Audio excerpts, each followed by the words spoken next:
Je sais que certains d'entre vous trouvent que je donne trop de place à Donald Trump dans l'émission. Je vous entends, mais s'il y a un soir pour faire de la place au président des États-Unis, c'est ce 20 janvier 2026, le soir du premier anniversaire de son retour à la Maison-Blanche, une année au cours de laquelle on a vu les États-Unis et le monde être bardassés comme jamais, en temps de paix en tout cas. Pour marquer l'occasion, le président Trump s'est pointé dans la salle de presse de la Maison-Blanche, ce qu'il fait extrêmement rarement.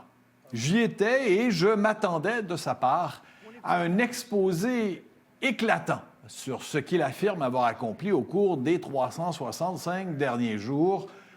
J'aurais vu suivre un groupe de majorettes avec trompettes et tambours que je n'aurais pas été surpris.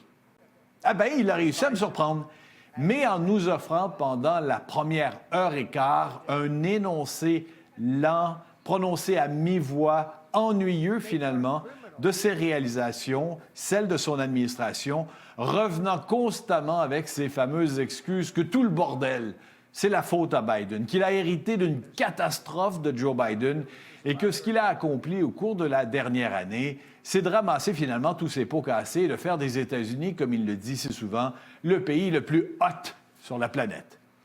Si au moins il y avait mis un peu de passion, ça aurait été répétitif pour nous les journalistes, mais ça aurait fait passer le temps plus vite. Je vais vous montrer ce que je veux vous dire. Ce sera encore plus clair. Mon équipe, d'ailleurs, a sorti un extrait de la portion de son discours où il nous montrait les photos d'immigrants clandestins criminels arrêtés par ICE, la police de l'immigration. But these are people that you have to see.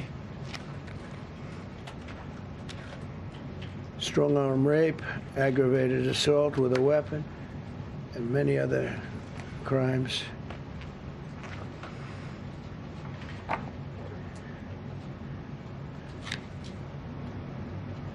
Gang member, known as one of the toughest people around. These are tough people. Vous voyez ce que je vous dis, il fallait s'accrocher. Et comme vous pouvez le voir, c'est loin d'être toujours glamour, le travail de correspondant à la Maison-Blanche. Sincèrement, à travers tout ce marmonnage, il a fallu gratter pour trouver de la nouvelle. Il a été confronté à plusieurs questions sur ses intentions à l'égard du Groenland et dans l'ensemble, j'estime que nous sommes restés sur notre faim.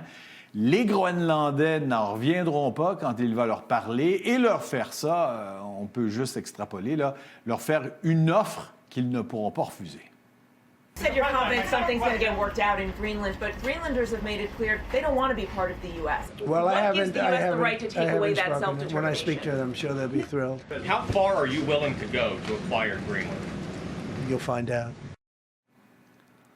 On pourrait être inquiet à l'entendre. You'll find out, vous allez voir, ça peut vouloir dire beaucoup de choses, mais comme nos collègues du New York Times l'ont appris de responsables américains sous le sceau de l'anonymat, le Pentagone n'a aucun plan pour une invasion imminente. Les planificateurs de ce genre d'opération n'ont pour l'instant, en tout cas, reçu aucune instruction concernant une éventuelle invasion de la Grande Île polaire.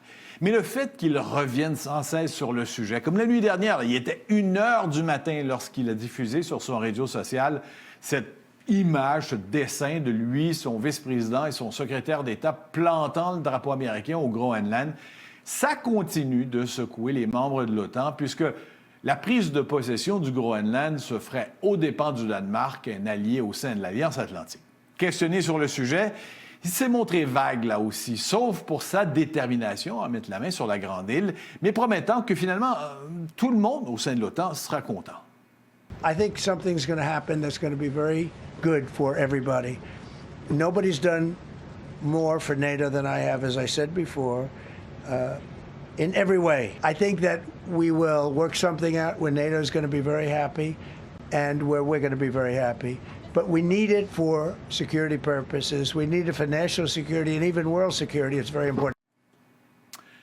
On comprend donc que c'est possiblement au cours des prochains jours à Davos, en Suisse, que le sort du Groenland et de l'OTAN se jouera. Le président Trump doit s'envoler au cours de la prochaine heure et selon l'horaire qu'on nous a distribué, il prononcera un discours très attendu à 8h30, demain matin là-bas, 8h30, heure du Québec.